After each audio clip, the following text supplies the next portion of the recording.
Live from the Export Beer Garden Studios and brought to you by Export Ultra, the beer for a Friday afternoon knockoff. This is the Friday agenda for, again, Friday, the 10th of May. The Agenda Podcast, the home of sporting nonsense and claptrap. Brought to you by Export Ultra. Happy Friday. Oh, great Friday. A stitch-up was in the works this morning before you got into work, and I think you sniffed it out before it even happened. Yeah.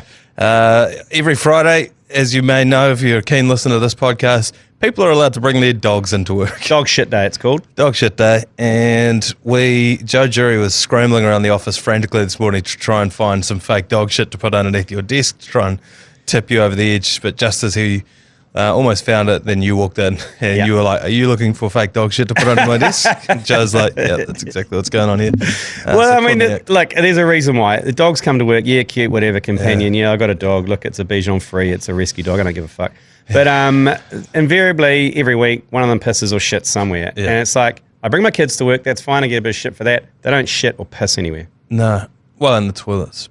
And the toilets. And also you can put them to use. So pack prizes and do whatever. Yeah. But those pieces of, like canine pieces of crap, don't do anything. No, and the other thing is, every time it pisses or shits on the floor, the owner goes, "I'll clean that up." There's still a giant stain next to my desk.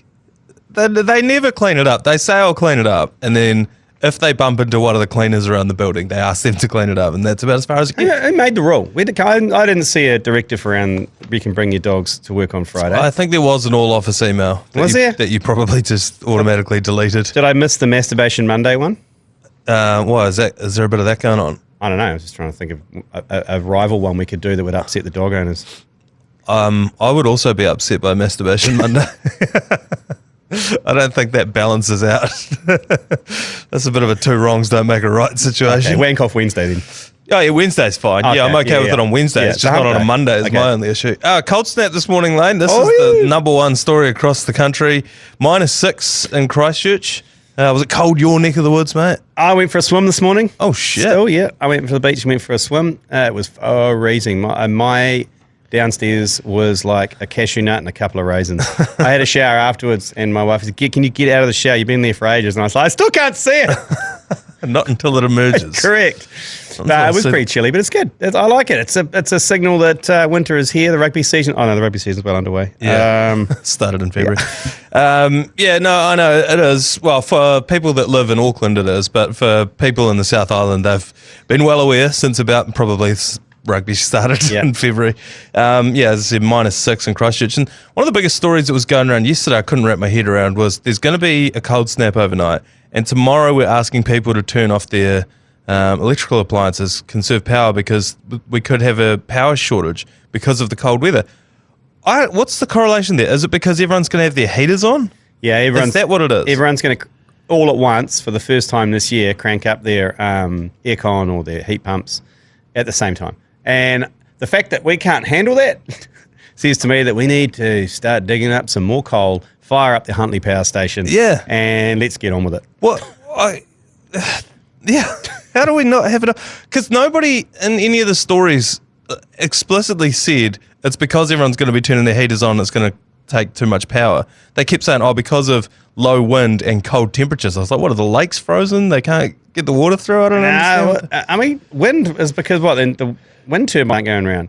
Fire up the coal station, that's what I say. Fire up the coal. Frack Southland. Yeah, frack the crap out of it. Frack Southland. Frack, yeah. Frack the West Coast. Frack everywhere. Frack everywhere. Frack you. Frack yourself.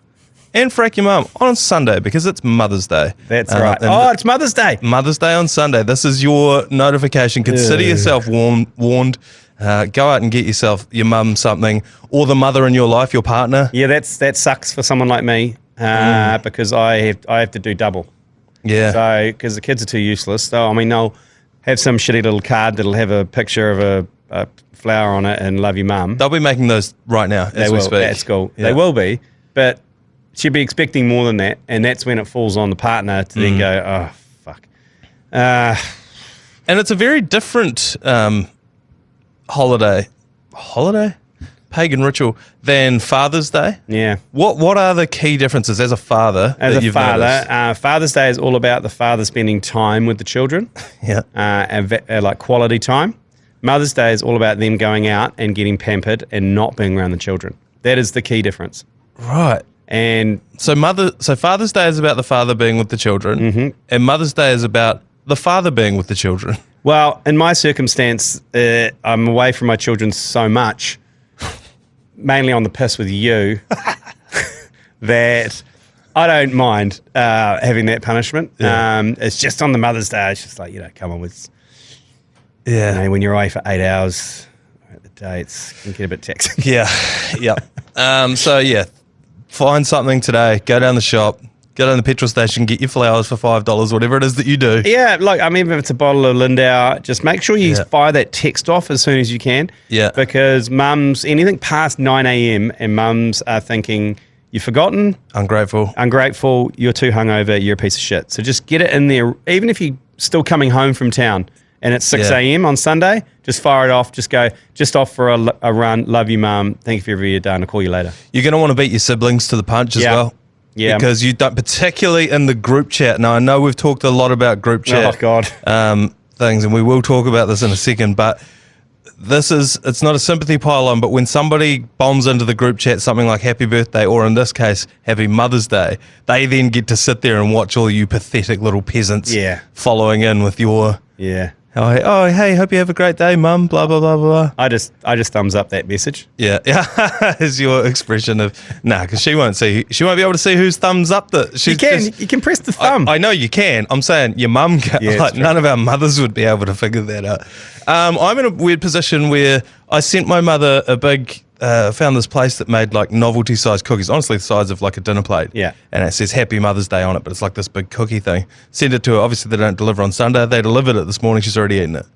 So now what's going to happen on Sunday? Because it's not really in the spirit of Mother's Day to be like, oh, I fucking sent you something, but you ate it on Friday. Yeah. So I'm going to have to do something again on Sunday. Not really. You say Happy Mother's Day. I hope you enjoyed the cookie. Yeah. Fucking greedy. She could have held on to it till Sunday at least. She couldn't. Okay. She just couldn't. You see a giant cookie like that, you got to eat the whole thing. Mentioned group chats. They've come back to strike. If you aren't familiar with this story, Lane put out his 4 rules of group chats off the back of some punishing children admin in various group chats. And you've been getting a lot of feedback, both in person and now in group chats. And it's been a mixed bag of feedback, hasn't it? It has. I've had a lot of coaches message me privately and say thank you for your service. No one was willing to say what I said. Admittedly, when I went on the rant, I wasn't expecting it to appear in my own group chat. So like the coach of the Nuggies last night put it in the chat and said, Mike's kindly put this video together. Yeah. And then a couple of comments came after that, which were pass ag ones like, oh, thanks for that. Sorry for commenting. And then another one saying, I made something mentioning about the quiz night or something. Sorry for commenting. Hey, Mike, hope this message is okay. Sorry, is this one all good? Got that one too. Yeah. Got that one too. So, look, this Saturday is going to be a tricky day for me. Sideline, because I know I'm going to get a couple of acknowledgements from administrators, coaches and managers, but they're not going to outwardly want to do that. Nah. So, but the rest of them, I may have to support my team from the opposition sideline because, I might just pop over to the Massey side this weekend and just hang out with the supporters from Massey and just let it cool down. Just let it cool. I think I need to give it some space. I think it's too raw at the moment. And I don't regret saying it or doing it. No, it's all factual. But I just need to give some space. This is the space that we find ourselves in because as the Agenda podcast grows, we're starting to slip out into the mainstream media and people are seeing this content that we didn't intend to see it. Nah. And they are going to always be, and this is the problem that we have. And it's happened so many times. When I was tearing strips off the Fijoa community, outwardly and publicly, people were giving me shit. People were sending me Fijoas, blah, blah, blah. But in back alleys and in passing in the office, you'd get a little sign like the fucking French resistance, like, hey, I'm in it. Keep fighting the good fight, man. We need this. Yeah. You like the Masons, what are they called? The stonecutters. And the same thing when I was rallying against the Pinot Noirs. Nobody would voice their support for me in public, but I would have Sir Murray Kirkness, editor of the New Zealand Herald, just in the hallways, just say, hey, mate, take them down. Keep fighting the good fight. I was like, Murray, could you fucking put your paper's slagging me off. So it's no good tick saying keep fighting the good fight. I suspect they just wanted a few more clicks. But I'd like a little bit more public support from people, I guess is my point. But this is the consequences of our own actions. I never thought Ed and Whenua Blake would hear us talking about adopting his dog, but here we are. Yeah, and now that's right. These things bleed out into the real world. So, God bless you, Lane, and to anyone listening to this, a bit of public support, you know. Yeah, absolutely. And look, I mean, I meant it all. Yeah, I'm not taking it back. No. In fact, quite a few people are screenshotting their group now and sending it through, and like saying this is what I have to put up with. I'm getting a lot of feedback, particularly around the empathy pylon, around the I hope he's okay, I hope she's okay, blah, blah, blah. Because that one is because you can't call that out. No. Because now you're an arsehole if you're like, all right, you actually don't care about little Timmy who's sprained his ankle. You just want to be seen to be caring about it. Correct. So you're actually a wanker for doing that. But you can't say, so what? So you don't care about Timmy? That's not what I'm saying. I'm saying I don't care about the person commenting. I might just chuck a free Palestine on one of them and see what happens. Well, and see if everyone follows in. See if they stop the invasion of Rafah. Yeah. I don't know. Because if they follow in, then you know that group is toxic. All right, a bit more public support, and keep up the little in the hallways. Hey, great work. That's always good. I quite like the underground nation, but keep fighting the good fight. Keep fighting the good fight, and we will keep fighting the good fight on behalf of you, great New Zealanders out there. Time for a quick break, and we'll come back to talk some sport. In the National Rugby League, there's actually quite a bit of big news going on over the last 24 hours. Yeah. The biggest is Shaun Johnson. First question, has your mum seen him lately? No, she hasn't. Okay, he's been keeping his head down. What's he been doing? No, he's just been under a bit of an injury cloud lately. He's on the North Shore, so my mum's on the North Shore, so maybe. She is. But mind you, she thinks any brown person with tattoos is Shaun Johnson. So, and to be fair, I think she hasn't seen many of them. In your at mum's all on the North Shore. She's in Devonport, for fuck's sake. Unless they're in the Navy. In your mum's defence, any brown guy with tattoos also thinks he's Shaun Johnson. So this is true. So it goes both ways. Okay. But the actual Shaun Johnson, he's been under an injury cloud over the last few weeks. It's an Achilles issue. Gus Gould was actually on TV the other day saying that he heard Shaun Johnson hadn't been training with the team for the last few weeks. Achilles because of an Achilles injury. Yeah. Super niggly. And he's not, especially at his age. But I have seen this happen to Giannis Antetokounmpo in the NBA. He had an Achilles injury, and one of the podcasts had a physio on. It was actually like a calf strain, and he was like, "There's actually no correlation between calf strain or Achilles soreness with blowing your Achilles. Okay, it's not really how that works." Oh, good. Which is good, but also more terrifying because, again, and I've said this ad nauseum on this podcast, it's the most terrifying injury I can think of because there's no warning. No. You don't get sore and then it goes. It just goes. Sniper one takes the shot and you're gone. And so Webby was interviewed yesterday about it, and they asked him, "Hey, is Shaun Johnson training with you guys?" And he said, well, actually, no, he hasn't been. He's only been able to participate in the captain's run. And so that's contributed to a bit of the clunkiness because they're trying to keep him, like, we were talking about it on the Mad Monday podcast yesterday. You'd probably have rested him, but we just lost 3 games that we should have won. Yeah. So now you have to keep playing him. And so Webby was asked about it, and he said, well, it's actually improving. And this week he's been able to train more with the team. So this is a positive thing for Warriors fans. Okay, good. Because the injury really only came to light about a week ago. And everyone was like, oh, shit. And then it started building steam. But now Webby's saying, nah, it's actually getting better. And that could have contributed. As I've been saying all season, the difference between this year and last year is Shaun Johnson's not the best player in the league. And last year he was. So hopefully this could get him a little bit closer to that. The other big story across the last 24 hours, David Fafoita has signed with the Roosters. If you don't follow rugby league that much, the rugby union comparison for Fafoita would probably be maybe a Hoskins Satutu. Yeah. A bullocking ball runner. He scored a try against us when we played the Titans and made us a lot of money because I saw it coming. This is huge. He is going to get paid about $850,000 over a 3-year period, $850,000 a year, to play for the Roosters, who already have a stacked team. How can they fit another star player under the salary cap? How do the Roosters keep doing this? Interesting. So I saw a post yesterday, though. Who was responsible for that post saying that he's coming to the Warriors? Well, it was posted on Radio Hauraki, and the source was credited as Keezy. Oh, okay. So, but I don't know. If every player that's ever in rumoured negotiations with any club, Warriors. They're always, and they're talking to the Warriors. I think players come, I don't think they do. They ring the Warriors and say, what would you guys be willing to pay? And we have to pay overs to get people to come here. Yep. So we have to offer more than anyone else does. Then they take that offer back to the club they actually want to go to, in this case the Sydney Roosters, and go, hey, he wants to go and play for the Warriors. They're willing to pay him this much. What do you got? And the Roosters will say, well, we're not going to pay him that much officially. But I reckon if you take this $20 and put it in the pokey machine over there that's roped off with a velvet rope, who knows what might happen? Hey, does your uncle need a job? Does your wife need a job? Does your wife need a job? I heard she's always wanted to be on TV. There's some great opportunities if you move to the eastern suburbs.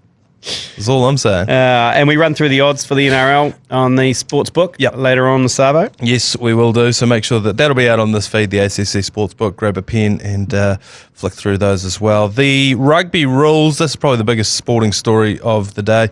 World Rugby has announced fan-focused law changes designed to increase entertainment value. These have been talked about for a while, but they're officially going to be introduced next year by World Rugby. So teams will no longer be allowed to choose a scrum from a free kick under new laws to be rolled out across the game next season. This is so when you take a mark, you can call a scrum. I don't think anybody had seen it until South Africa started doing it last year at the World Cup. Did they take a scrum in their 22? Yes. They were marking the ball and taking a scrum because I forget which team it was that they were playing against, but it was basically to counter the aerial ping pong because I think it was the French team maybe.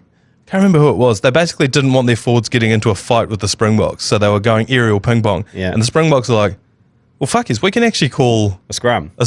Get you down here and get down and dirty. And the guy, the winger, he caught it and he called it. And then he had to have a discussion with Ben O'Keefe. And Ben O'Keefe was like, oh, yeah, you can. Yeah, that is within the rules. Anyway, so they've outlawed that. So that means, because the only time you've seen it in New Zealand is when you get a free kick in front, like if you're attacking. Yeah. You get a free kick 5 metres out. Invariably, the team puts a scrum down instead of tapping and going, don't they? Yes. Now tell me this, it's a free kick often for collapsed scrum, isn't it, instead of a penalty? Is that the rule? It's things like not straight in the line out. No, that's a scrum. What do you get a free kick from? I think it's literally almost just a mark in the... You get free kick for other shit, though, like early hit or something, like an early... I don't know. I've seen a few scrum free kicks. Anyway, it seems like they're trying to get rid of the scrum. The other ones are the 20-minute red cards and shot clocks for scrums and lineouts, but I don't think the lineouts one's too big an issue. So the red card one, just clarify that. It's 20 minutes... The player goes off, but the player can't come back. But they can be replaced. In 20 minutes. Okay, so you'll never see that player again, so they're gone, but in 20 minutes you can bring a replacement on to get back to 15. That's right. Joe Jury's always said that the way it should be done is like ice hockey. If you get a yellow card or a red card, the guy goes off, and then if the other team scores, he comes back on. Yeah. Which is how it works in hockey. Yeah. It's like you've got your advantage, now we're going to play on. Yeah. We're not going to punish the team. So those are the rules that are going to be brought in next year. It's time for a TAB Good Punt for the Agenda podcast. We've got one for every podcast we do here at the ACC. And this week, I'm taking the reins on this one, and we're going for a good old-fashioned all-American good punt this weekend. The Indiana Pacers are playing the New York Knicks tomorrow, and the Knicks are outsiders at $3.35. I haven't seen anything from the Pacers that would indicate they're going to win this game, even if it's at home. So I think $3.35 is quite juicy. Ooh. And then we're going ice hockey. Well, I heard you leaning on Joe Jury, yeah, ice hockey and chatterbait aficionado. Yes. Can't bet on chatterbait, but you can bet on ice hockey. And he has provided us with this on the Vancouver Canucks versus the Edmonton Oilers tomorrow. Zach Hyman, anytime goal scorer. Great name. At $2.50. You multi those up, it's paying $8.37, and you accidentally put $100 of real cash on it from the TAB account, and that will pay us back $837.50 because I didn't tick the bonus cash button. Which has opened it up for me to spank on the dogs this afternoon. So once again, that is the Knicks to win tomorrow, and then the Zach Hyman to score. Zach Hyman to score. Joe Drury is on an absolute heater. Oh, he's on fire. He picked an overtime. He picked a 4-leg multi that included a game going to overtime, and it won him like $300 or something. Yeah, he's an ice hockey savant, though. Yeah, he is. So we're going to follow him in on that one. All right, time for a quick break. We will come back with yours, please. Yours, please. Brought to you by Leader, home of the lasagna topper. 5 of them to get through of a Friday. First caller here. Yours, please. Yeah, g'day fellas.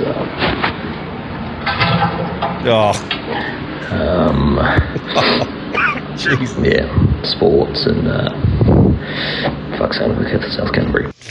Whoa. Okay. Oh, we asked for that, didn't we? Can we hear that one more time? Just the start of it there? The start is... Yeah. Yeah, g'day fellas. This part here. Oh.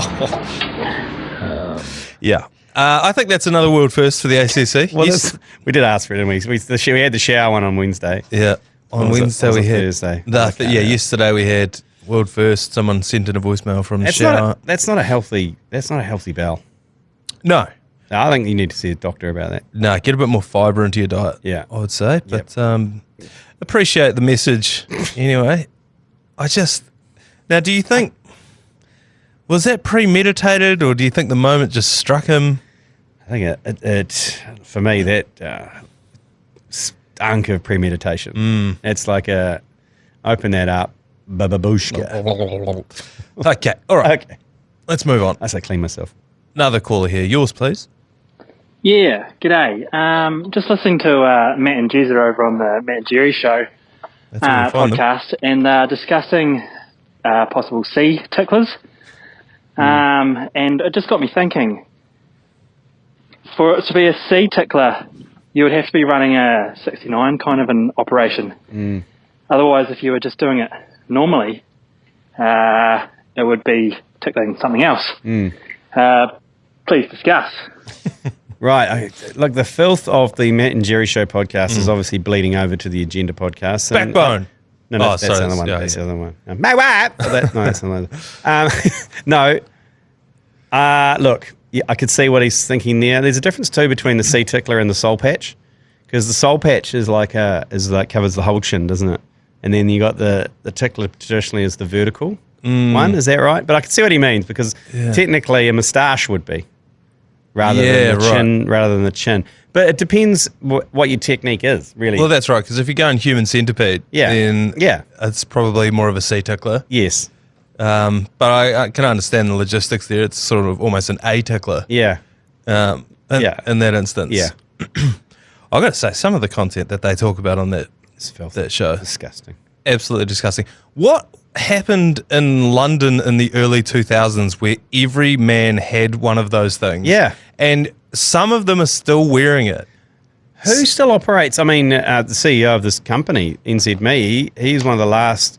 Oh, that's a full goatee. Is it? But is the moustache, has he still got the mo? Yeah, he's got the mo. Because of me, it looks like a soul patch. The mo's quite, is it the greyness of the mo? I think it's the greyness of the mo, but yeah, he's running the old plastic cup over the mouth and shave everything else sort of situation. Yeah. But there's just a certain genre of man who spent a bit of, as a Kiwi dude, spent a bit of time in the UK in the early 2000s, came back, but is persisting with the...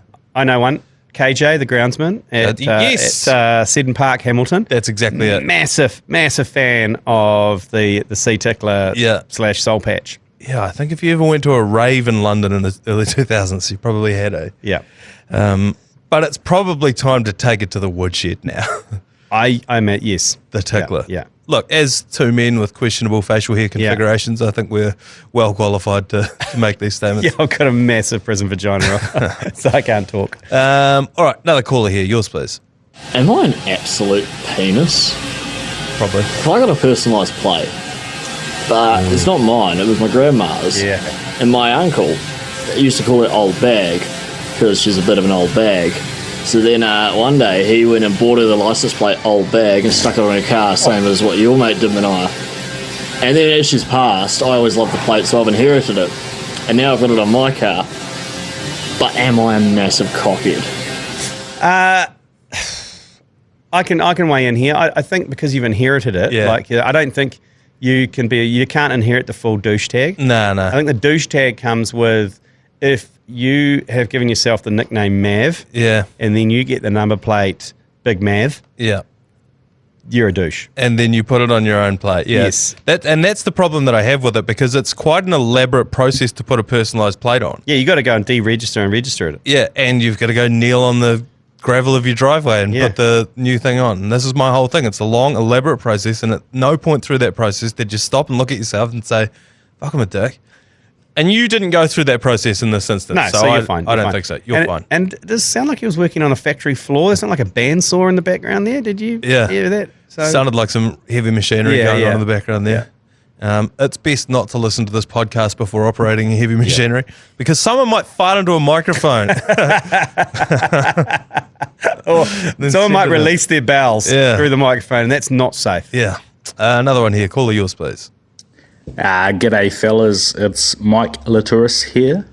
Just a quick one. Can you stop making the Wars look so tasty to bet on? I'm now down to my last few hundred and struggling to feed the kids.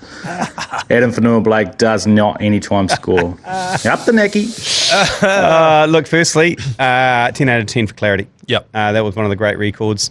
But I'm going to leave it up to you to explain yourself around the Wars. Yeah, get off AFB. Get off RTS. And we're going to talk to Carl Tiley about it later on the ACC Sportsbook. It's the biggest honey dick that we've seen in probably TAB history, is people getting on Roger Tuivasa-Sheck to score and getting on Adam Fanua-Blake to score. It's because when you see Adam Fanua-Blake score, you remember it. It sticks in your head. When you see Jackson Ford score, you don't really remember it. And I think he may actually still be our leading try scorer. But it's not recency bias. It's like, I don't know what it is. It just sticks in your head that he scores all the time. It's a bit of star bias. That's what it is. Yeah. And I got sucked in the first two or three games. I had RTS first, second, third. Yes. And it didn't come through. No, I think he scored 2 tries this season. So there are ways, and I talked about it on the Mad Monday podcast yesterday, there are ways to bet on the Warriors that don't hinge on whether one of our players scores, and they are namely point spreads and overs and unders. But we'll talk to Carl Tiley about that on the ACC Sportsbook. I would say just steer clear. I for the longest time didn't gamble on or against the Warriors because you have too much at stake already. If they lose, it hurts too much. If they win, that's enough. You don't need to be making money off it too. So, and I can't bring myself to bet against them. And also, maybe put your family first. Yeah, gamble responsibly. Another caller here, yours please. G'day fellas, D Vane here. Just getting back to you on the Olympic torch there. That thing goes out more than you think actually. It actually goes out fucking heaps. Rain, winds, protesters, you name it. There's footage in Sochi of a bystander relighting it with his Bic lighter. It's not quite the eternal flame like the one down at 57 Taywood Street Chapel there, Manaia. So anyway, hooroo. Love you, G Lane. Bye. Look, I think it goes out quite often, but I think they do have redundancy, and I've read about it because I helped do part of the Flame tour when I was in London working for an activation agency, and they told me about the amount of redundancy they have for the Flame. So when people say it went out, because no, we've got another one in the back of the shed. And it's the same flame still burning. Well, look, the thing about that is, it's like that old. I think Lee might have made this joke in a video a while ago, and it's like a guy who's had the same axe in his family for 100 years, and it's had 16 different handles and 5 different blades. You're like, well, is it the same axe? Is it technically the same flame? I mean, I don't know. What constitutes a fire? Yeah, I know. They have the big ceremony, don't they? They're in Greece there at Olympia. And they light it off the sun, and they have the mirrors and everything, and they light some bracken, and then they light a gas-fueled stick. Yeah, and then they're away. Yeah, and then they're lighting durries. And just on the names, I'm enjoying these. We've had a lot of Mike Oxlongs, Mike Literis as well. We can probably get a bit more creative with them, but they do still hit my funny bone. I don't know why. I had a friend who was on a shearing run. He was shearing alpacas over in the UK. Every time you say that tickles my funny bone. Every time you say shearing alpacas, it makes me laugh. Or when I tell you about the time I was a boner. That too. But anyway, I don't want to blow up anyone's spot, but he may or may not have had a working visa to be in the United Kingdom. And so he was asked, they interviewed him on Welsh TV, and he was like, well, I probably shouldn't be on TV if I'm over here, as an illegal worker. And so they asked him what his name was, and he told them it was Ben. They're like, Ben what? And he's like, Dover. And if you Google Ben Dover alpaca, it still comes up with a photo of Tom Cochrane shearing alpacas at a zoo in Wales. So go and Google that one. Shout out to Tom Cochrane. And let's knock it on the head for today. The ACC Sportsbook with TAB will be out later on today. Lane and McConey commentating the Chiefs versus Moana Pacifica on Sky Sport 9 tonight. Is that 7 o'clock kickoff? 7 o'clock and on iHeartRadio as well if you're out and about. And myself and Di commentating the Warriors. Again, same deal, Sky Sport 9, iHeartRadio on Sunday, 4 p.m. I think you're doing Saturday night with Tony Lyle as well. Saturday night is the Southern Derby between the Crusaders and the Highlanders, myself and Tony Lyle. And a big thanks to Max Raft as well for bringing you Super Rugby coverage, and 4 and 20 Pies bringing you the Warriors. So if you don't listen to any of those and you don't listen to the ACC Sportsbook, fuck you, and we'll see you on Monday for another episode of the Agenda Podcast. You've been listening to the ACC's Agenda Podcast, brought to you by Export Ultra. For more episodes, like and follow on iHeartRadio or wherever you get your podcasts.